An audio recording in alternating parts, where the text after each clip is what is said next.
Hi hello నమస్తే అండి. ఈరోజు మనం అల్లం టీ తయారు చేసుకున్నాము. దానికోసం గిన్నె పెట్టి వాటర్ పోసాను. వాటర్ పోసాం కదా, మరిగినాయి కదండి. 1.5 స్పూన్ టీ పౌడర్ వేస్తున్నాను.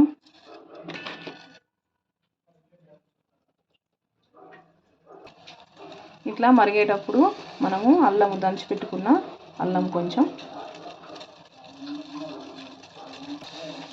అల్లం వేసుకున్నారు కదండి. నెక్స్ట్ మిల్క్,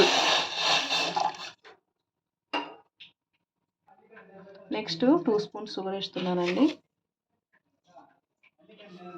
కొంచెం సేపు మరగనివ్వాలి.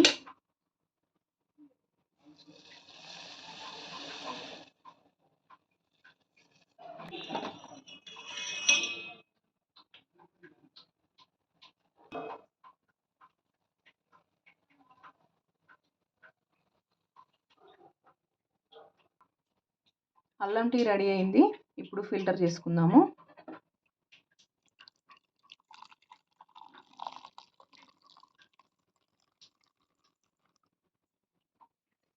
ఈ వీడియో నచ్చినట్టయితే లైక్ చేయండి, షేర్ చేయండి, సబ్స్క్రైబ్ చేయండి. Thank you for watching.